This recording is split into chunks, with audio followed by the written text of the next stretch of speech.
So hey guys, welcome back. This is Anmol Shukla and a very warm welcome to my YouTube channel Fistry with me. अगर आप भी कर रहे हैं कोई प्रोफेशनल कोर्स जैसे BBA, MBA, कोई भी मैनेजमेंट कोर्स या कर रहे हैं किसी भी बिजनेस रिलेटेड सब्जेक्ट की तैयारी, तो ये चैनल और इसकी वीडियोस बहुत सारी वीडियोस हैं आपके लिए, क्योंकि यहाँ पे मैं डालता हूँ बिजनेस रिलेटेड बहुत सारे टर्म्स. मेरा पर्पस यही है बिजनेस रिलेटेड बहुत सारे जितने भी टर्म्स है from A to Z, at least I want कि उन सबकी क्लैरिटी आपको मिले, जिससे आप अब गुड टू गो हो जाओ for your semester exams, good to go for your internal exams, of any type of exam, the final, the unit, all type of exams are also. आपको क्लैरिटी बैठ जाए कि ये बिजनेस रिलेटेड टर्म्स कहना क्या चाहते हैं. तो बिजनेस रिलेटेड फील्ड में भी आप जाओ, किसी भी ऑर्गेनाइजेशन मैनेजमेंट पे जाओ, तो इन टर्म्स की क्लैरिटी आपको होनी चाहिए, कॉन्सेप्ट्स क्लियर होने चाहिए. सो इसके लिए जरूरी है कि आप चैनल को सब्सक्राइब कर लें. डेली टू डेली मैं वीडियोस अपलोड कर रहा हूं, तो उनको देखते रहें. वो बहुत ज्यादा बड़ी वीडियोस नहीं होती, छोटी छोटी वीडियोस होती हैं, ताकि आप लाइफ में किसी भी बिजनेस रिलेटेड पार्ट में गुड टू गो हो. So now here we are going to talk about organizing और organization. Organizing का हो ब्रॉडर टर्म में, organization भी कह सकते हैं. So today we are going to talk about that, but before that, इससे पहले मैं बहुत सारी वीडियोस ऑलरेडी डाल चुका हूँ डिसीजन मेकिंग की, प्लानिंग की, ऑब्जेक्टिव्स, डिसएडवांटेजेस, एडवांटेजेस. तो आई होप वो वीडियोस आप देख के आए होंगे. लिंक जो है वो डिस्क्रिप्शन में है, सो आप जाके वो देख भी सकते हैं. सो लेट्स स्टार्ट ऑर्गेनाइजिंग और ऑर्गेनाइजेशन. सो जैसे प्लानिंग पढ़ा था हमने कि मैनेजमेंट का सबसे पहला फंक्शन क्या होता है, प्लान. सबसे पहले मैनेजमेंट में प्लानिंग की जाती है. प्लानिंग पूरा मैं पढ़ा चुका हूँ अच्छी तरीके से, प्लानिंग के बारे में A to Z सब कुछ. डिस्क्रिप्शन में लिंक है प्लानिंग के बारे में, सब कुछ पढ़ लीजिए, तब ऑर्गेनाइजिंग में आएंगे पूरा क्लियरली समझ में आएगा. तो सबसे पहले मैनेजमेंट में प्लानिंग की जाती है. Once a planning is done, second की एस्पेक्ट जो होता है किसी भी मैनेजमेंट का, वो होता है ऑर्गेनाइजिंग. सो ये सेकंड हम कह सकते हैं की मैनेजरियल फंक्शन है. तो ये सेकंड की मैनेजरियल फंक्शन है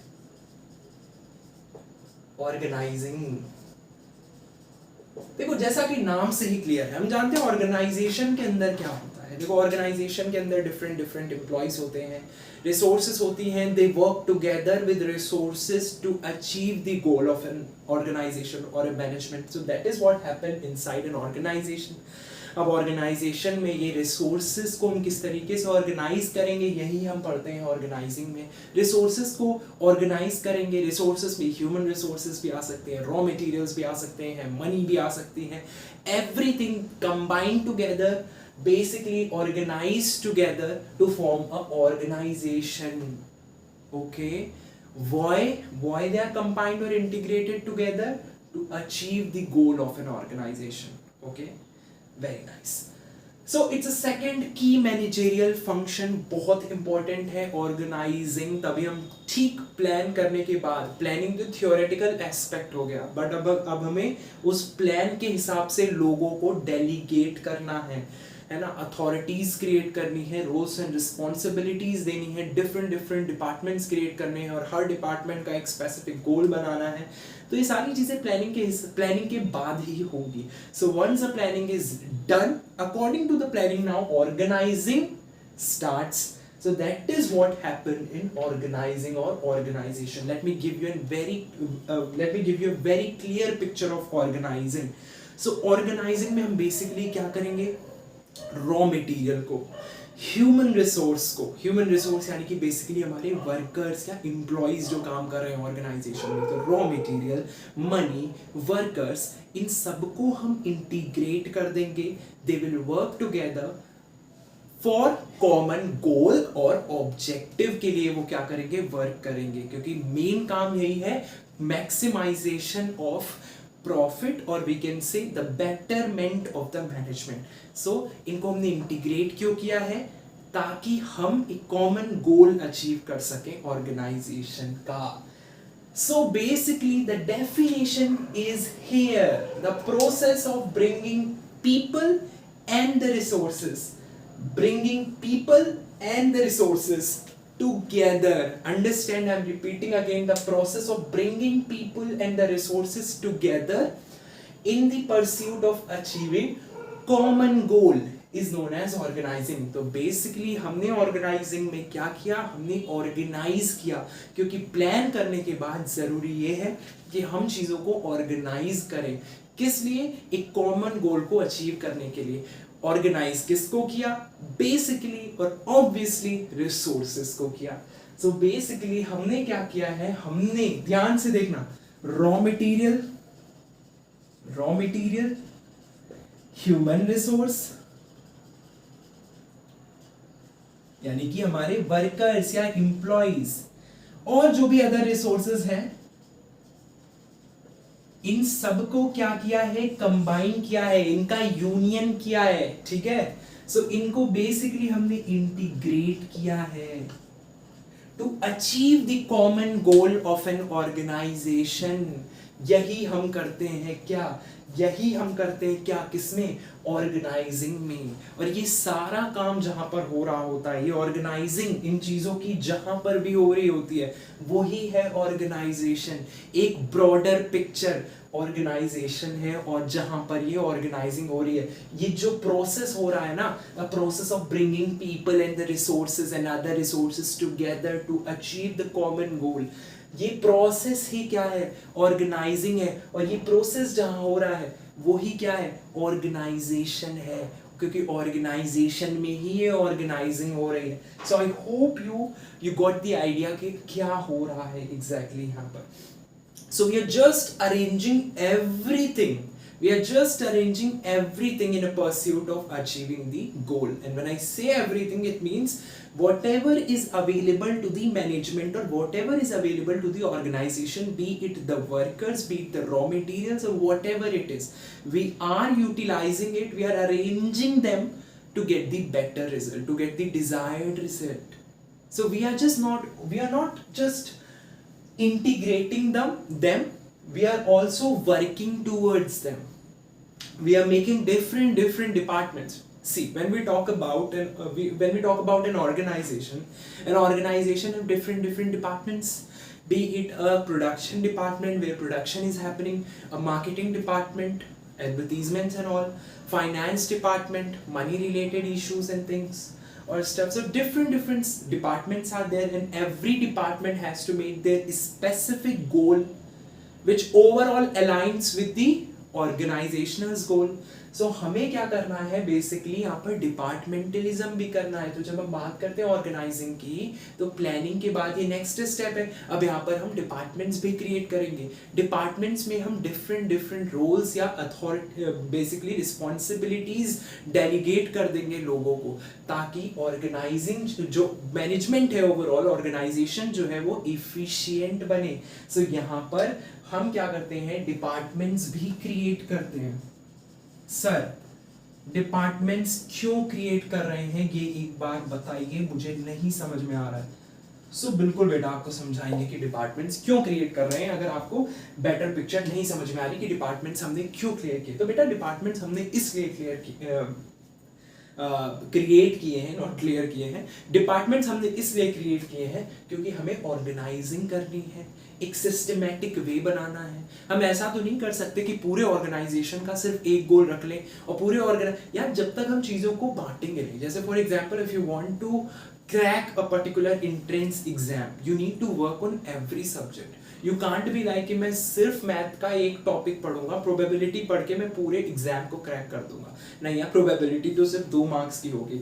similarly, in order to make a management better, in order to maximise your profit, अगर तुम सिर्फ ये बोलो मैं सिर्फ प्रोडक्शन डिपार्टमेंट में काम करूंगा, प्रोडक्शन बढ़ जाए मेरी, और क्या चाहिए मुझे। सो ऐसा नहीं चल सकता यार, तुम्हें हर डिपार्टमेंट के लिए काम करना पड़ेगा, क्योंकि together then only you can achieve your goal. जब इंटीग्रेट होंगे तभी आप टुगेदर, बूंद बूंद से घड़ा बढ़ता है, घड़ी नहीं घड़ा बढ़ता है। तो आपको हर डिपार्टमेंट के लिए काम करना पड़ेगा ओवरऑल लॉन्ग टर्म में सक्सेसफुल बनाने के लिए अपने ऑर्गेनाइजेशन को। So for that it's really very important कि हर डिपार्टमेंट एक गोल के लिए काम करे, और डिपार्टमेंट वाइज एक गोल अचीव किया जाए ताकि ओवरऑल ऑर्गेनाइजेशन का गोल अचीव किया जाए. So for that creating the department is very important. I hope you got an idea कि मैं क्या कहना चाह रहा हूँ, and I hope you got an idea of the definition, also the concept of organizing. If you got the idea, please like and hit the like button, and also tell me in the comment section कि हाँ मुझे समझ में आ गया है sir. बिल्कुल,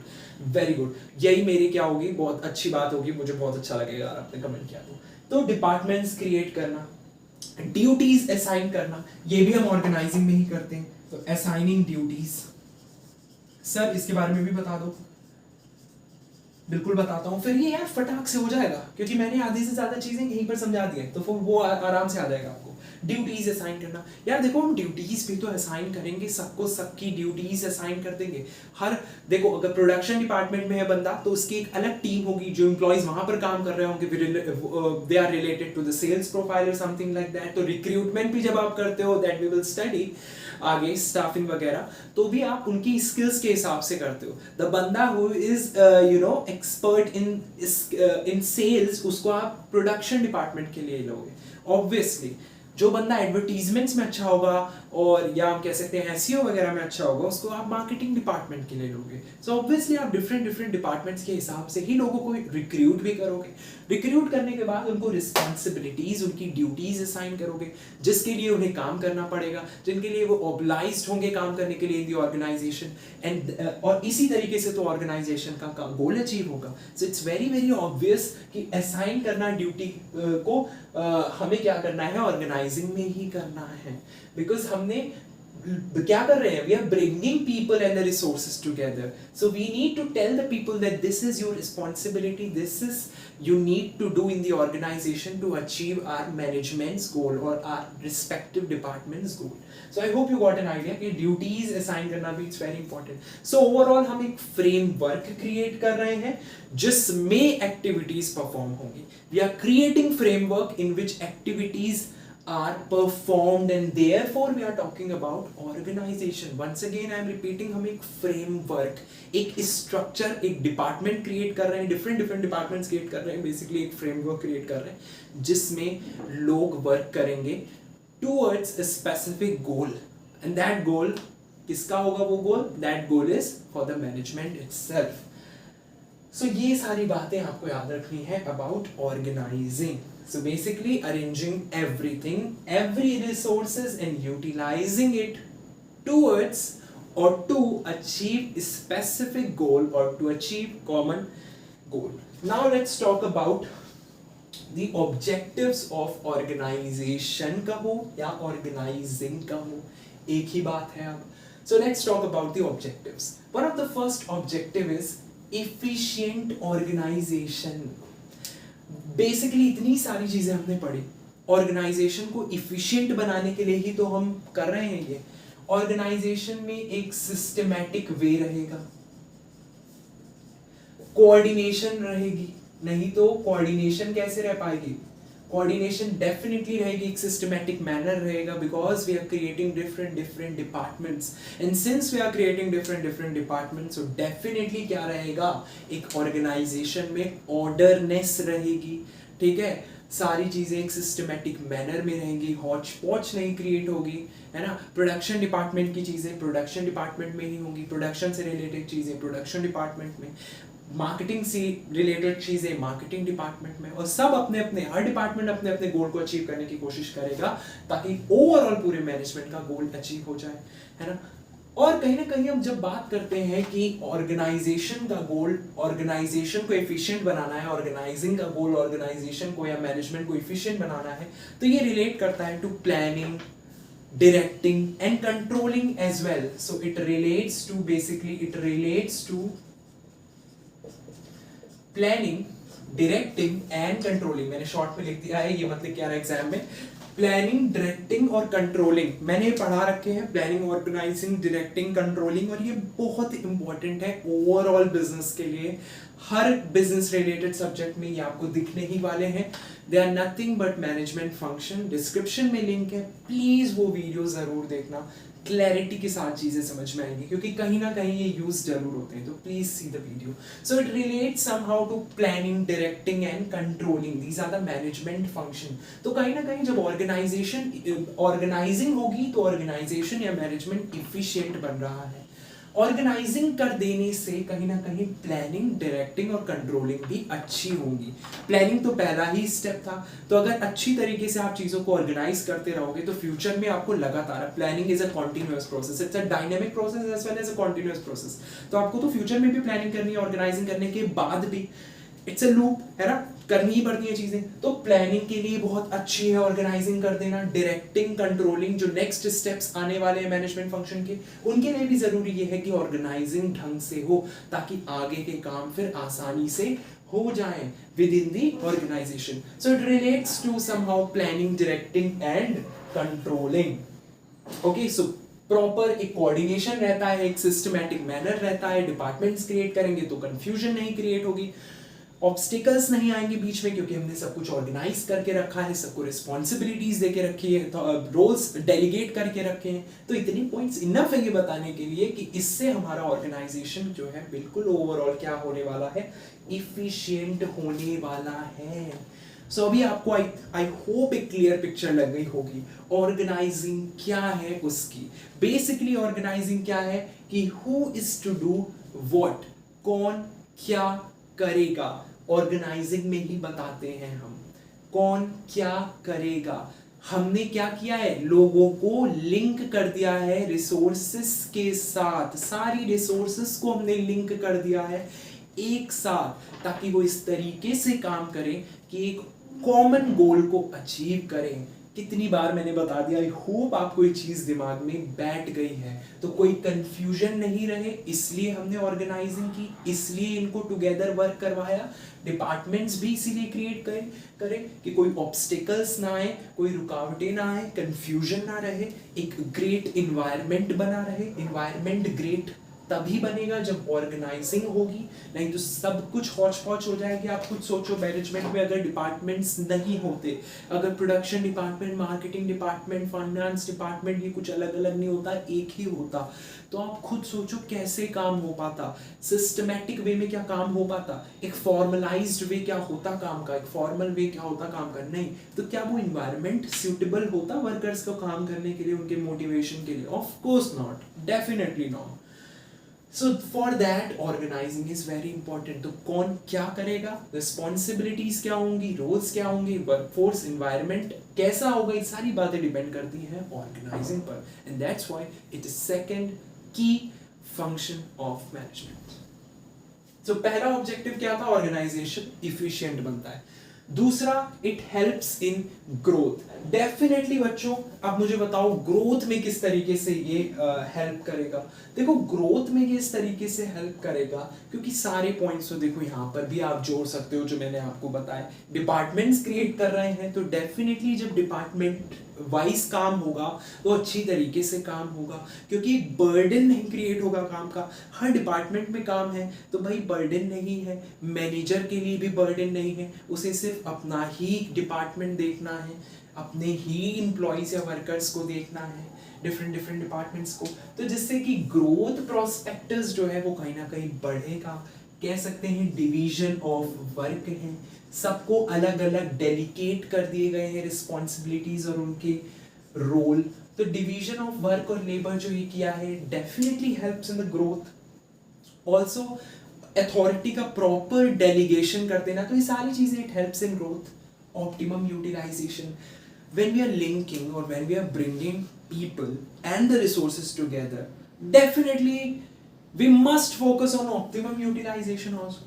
That is incurring lowest cost but getting the maximum profit. यही तो है ऑप्टिमम यूटिलाइजेशन. तो जहां पर भी रिसोर्सेज की बात होगी वहां पर आपको घुसेड़ ही देना है ऑप्टिमम यूटिलाइजेशन, क्योंकि बंदे अगर होंगे, रिसोर्सेज अगर होंगी तो उनको ऑप्टिममली ही तो हमें यूज करना होगा. ऑप्टिमम यूटिलाइजेशन तो आएगा ही वहां पर. ऑप्टिमम यूटिलाइजेशन का मतलब है कि कम से कम कॉस्ट इनकर करके मैक्सिमम प्रॉफिट लेना, कोई भी वेस्टेज ना करना. तो मैनेजमेंट के हर पार्ट में जहां पर भी हम रिसोर्सेज की बात करेंगे वहां पर ऑप्टिमम यूटिलाइजेशन की बात जरूर और जरूर करेंगे. क्रिएटिविटी इनहेंस होती है। One of the objective of organising और ऑर्गेनाइजेशन इज कि क्रिएटिविटी इनहेंस होती है, क्योंकि यहां पर होता क्या है कि स्किल्ड वर्कर्स या employees are working in their respective area। देखो पहले से ही हम जब रिक्रूटमेंट कर रहे हैं तो भैया सेल्स वाले को हमने प्रोडक्शन डिपार्टमेंट के लिए रखा है, तो इस तरीके से स्किल्ड वर्कर अपने ही जॉनर में जाके काम कर रहा है, सो डेफिनेटली क्रिएटिविटी इससे इनहेंस होती है क्योंकि वो अच्छी तरीके से काम करेगा। वर्कफोर्स इन्वायरमेंट अच्छा होगा अल्टीमेटली ऑर्गेनाइजिंग की तरफ से, वो अच्छा होगा तो बंदा अपनी क्रिएटिविटी ज्यादा से ज्यादा दिखा पाएगा। बंदा आई मीन टू से is worker. Enhancing workforce moral, that is what I am saying कि अगर डिपार्टमेंट्स क्रिएट हो जाएंगे, कंफ्यूजन नहीं क्रिएट होगी, ऑब्स्टेकल नहीं क्रिएट होंगे, अगर वो अच्छी तरीके से काम करेगा बिना कंफ्यूजन के, बिना किसी स्ट्रेस के, तो डेफिनेटली वर्क मोटिवेशन इंप्रूवमेंट होगी, वर्कफोर्स एनवायरनमेंट अच्छी तरीके से क्रिएट होगा क्योंकि सारी चीज़ें सिस्टमैटिक वे में काम हो रही है। सो आई होप मुझे अब ज़्यादा बताने की जरूरत नहीं है क्योंकि जब मैंने यही पढ़ाया था यू गॉट एन आइडिया कि आपको क्या क्या ऑब्जेक्टिव्स में करना है, और यही मैं चाहता हूँ कि मैं थोड़ा सा बताऊँ और आपको क्लैरिटी हो जाए पूरे टॉपिक की। अगर आपको हो गई होगी, आई होप नहीं हुई दोबारा देखो, आई एम श्योर हो जाएगी। So that is what organizing and its objectives are. See, take the screenshot if you want. So that is it for today. We'll see you in the next video. Till then, take care.